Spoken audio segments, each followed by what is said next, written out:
안녕하세요. 예, 안녕하세요. 예, 어떤 일로 전화 주셨나요?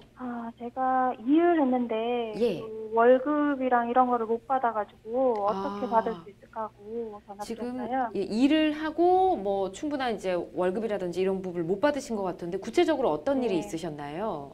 제가 그 왜 과일이랑 야채 파는 그런 가게 있잖아요. 예, 그런 데서 일을 했거든요. 그러니까 슈퍼 이런 데서 일을 하신 그쵸, 거네요? 그쵸. 예, 예, 그 슈퍼는 아니고 이제 과일이랑 야채만 이렇게 전문적으로 파는 예, 그런, 예, 그래서 이제 일을 했는데, 네, 예, 제가 한 작년, 한 1년 전쯤, 한 네, 3월 14일 정도부터 일을 네, 했거든요. 예, 그래서, 하루에 뭐 한 10만 원 안 되게끔 그렇게 받고 일을 하고 이제 일을 했는데, 예, 하루에 한 12시간, 뭐 많게는 새벽부터 나와서 한 16시간 이렇게 막 계속 일을 했었어요. 예, 예, 근데 갑자기, 그러니까 1년 안 됐을 때, 한 2월 26일 날, 예. 어, 이제 그만 나와라 그러면서 이제 문자로 통보가 온 거예요. 그냥. 2월 26일이면 바로 얼마 전이네요. 네, 예, 바로 예, 얼마 전에. 그러니까 이- 제 생각으로는 이제 1년 이제 넘으면 퇴직금도 줘야 되고 막 아, 이러니까 예, 아무래도 이제 꼼수를 부린 것 같기도 하고. 예, 예, 그래서 이제 저 딴에는 기분도 나쁘고 했는데, 네, 근데 이제 그 2월 월급 있잖아요. 예. 그것도 돈을 안 주고 갑자기 연락이 다 끊긴 거예요, 이 사람이. 아, 그렇군요. 예, 그래서 황당하니까 우선은 제가 찾아가 봤더니만 그 예. 사람이 다른 사람한테 이거를 넘겼나 봐요. 아, 그래요. 주인이 예. 바뀌었네요. 네, 그래서 이 예. 사람도 뭐 연락처 모른다, 뭐 이렇게 그러고, 이 사람도 원래 사장은 연락도 안 되고, 그쵸. 그러니까 월급도 못 받고, 이제 그 갑자기 해고됐는데 그 해고를 그렇게 갑자기 되면 저는 생활이 아, 어렵잖아요. 그쵸. 그러면 뭐 혹시나 거기에 대한 보상은 없는지. 네, 혹시 뭐 그래서 일 시작하실 때 문서로 뭐 얼마를 받는다, 시간당 얼마다 뭐 이런 거 쓰신 거 있으실까요? 제가 그게 좀 걸리는데, 제가 예. 그때 일을 할 때 문자로만 이제 오늘부터 언제부터 나와주세요. 제가 3월 14일부터 일을 했으니까 3월 예. 14일부터 이제 나와주세요. 그 정도만 문자 왔다 갔다 한 게 있지. 예.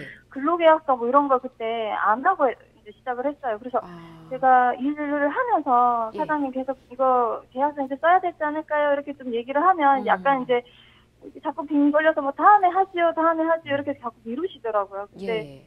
그래서 못 썼는데 갑자기 네. 이런 일이 생겨가지고. 예. 그렇군요. 뭐 혹시 사대보험 같은 거는 가입이 됐었던가요? 계약서도 없는데 사대보험은 생각도 못 아, 했었어요. 예, 그렇겠네요. 네네. 예, 알겠습니다. 뭔가 이제 1년 정도 다 돼가니까 말씀해 주신 것처럼 뭐 퇴직금이나 이런 부분도 걱정이 돼서 뭐 이런 일을 하지 않았을까 싶기도 하고 일단은 갑자기 문자로 해고 통지도 받았고요. 월급도 한 달치를 받지 못한 것 같습니다. 자, 전문가와 해결을 좀 해보도록 할게요. 강 네. 변호사님 인사 나눠보시죠. 네, 예. 안녕하세요. 예, 안녕하세요. 예, 강문혁 변호사라고 합니다. 네. 예, 선생님께 몇 가지 여쭤보겠습니다.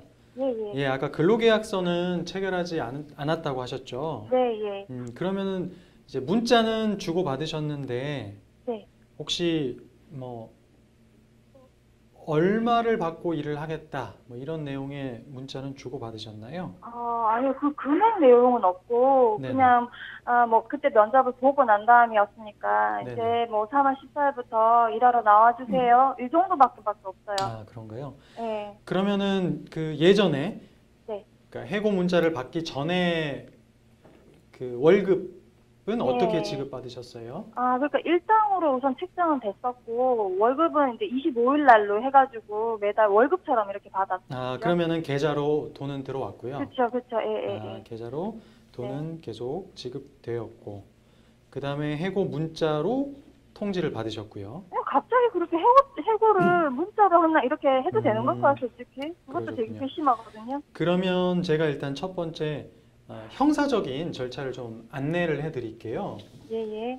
그러니까는 이렇게 근로계약을 실제로는 체결했는데 예, 문서로 예. 남기지 않은 경우 있지 않습니까? 예, 예. 이런 경우에도 근로기준법상 처벌이 되거든요.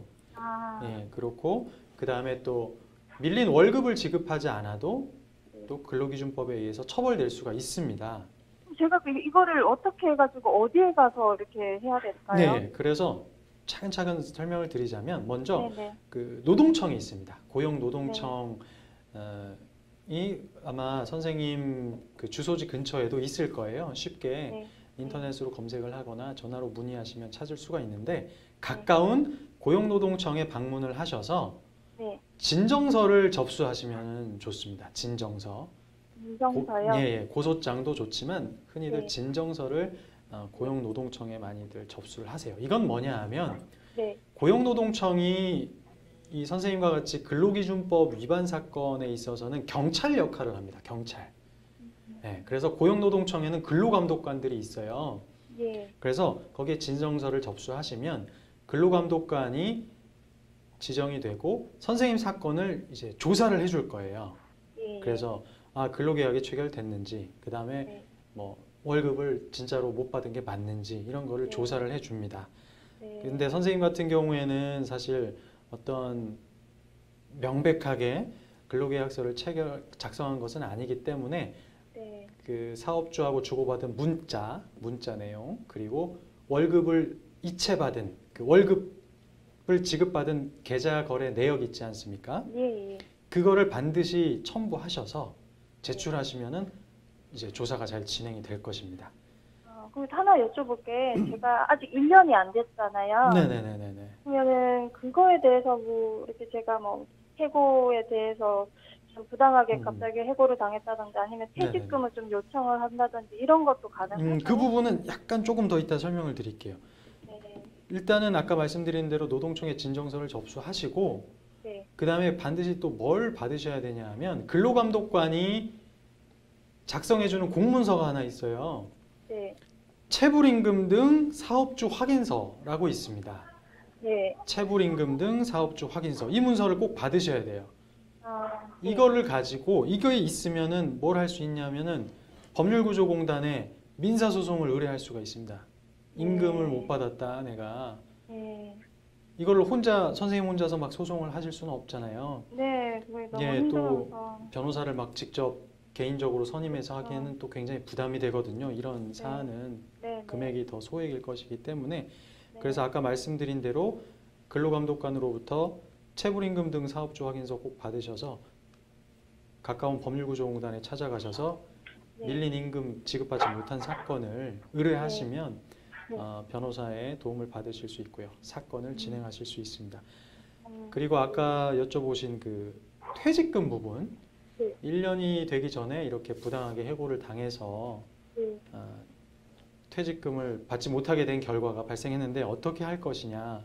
예. 근데 이 부분은 좀 문제가 좀 있습니다. 어려운 문제가 있는데 부당해고가 만약에 발생한 경우에는 부당해고가 무효다라고 주장하면서 이제 법원에다가 소송을 할 수도 있고요. 근데 네. 그게 좀 어렵다 하면은 노동위원회에다 진정을 할 수도 있습니다. 진정을 해서 노동위원회라는 말하자면 어떤 기관이 있거든요. 예. 국가기관이 있는데 거기에다가 내가 부당하게 해고를 당했다. 이거를 좀 구제해달라. 이러한 노동위원회에다가 구제 신청을 하실 수가 있는데 근데 이분이 연락이 지금 안 되는데 어떻게 해야 돼요? 그 연락되고 안 되고는 사실 큰 상관은 상관없어요? 없습니다. 근데 인적 사항은 알고 있어야 돼요. 인적 사항은 알고 있어야 됩니다. 그래서 만약에 현재 선생님께서 그냥 네. 전화번호만 알고 이름하고 전화번호만 알고 뭐 주소도 모르고 뭐 아무런 인적 사항 모른다. 네. 그렇다면 사실 부당해고로 지금 어떤 소송을 한다기보다는 네. 아까 말씀드린 것처럼 고용노동청에 밀린 임금을 지급받지 못했다. 그리고 근로계약서도 작성하지 않았다. 이런 이유로 진정을 먼저 접수하시는 게 빠른 길일 것 같아요. 그러면은 거기서는 가지고 있는 이름, 뭐 연락처 가지고 조사를 할 수 있으니까요. 그게 더 효과적인 구제 수단인 것 같습니다. 그 혹시 새로 인수받은 사장한테는 제가 이거를 좀 네네네. 얘기를 해가지고 이렇게 네네. 사장에서 받을 방법이나 그 사람이 좀 이렇게 책임져야 되고 이런 거는 할 수가 없나요? 그 문제는 사실 또 복잡한 문제가 생기는데요. 그렇게 네. 그 근로관계를 네. 이렇게 그대로 인수했는지 이 문제는 사실 별도로 검토를 해봐야 됩니다. 아까 아, 말씀해주신 내용만 가지고는 그렇게 사업을 인수받은 뭐 사장한테 뭐 청구할 수 있냐? 이거는 꼭 아. 답을 딱 집어서 드릴 수는 없을 것 같아요. 한번 물어봐야 네. 되겠네요. 그거는. 네. 우선은 그 문제는 추후에 좀 살펴볼 문제인 것 같고 지금 네. 가장 급한 거는 아까 진정서를 제출하라고 네. 하셨잖아요. 예, 예, 맞습니다. 그 부분부터 일단 진행을 해 보시면 네. 잘 받으실 수가 있을 것 같습니다. 예, 알겠습니다. 꼭 감사합니다. 밀린 임금 다 받으셨으면 좋겠네요. 이렇게 말씀드리겠습니다.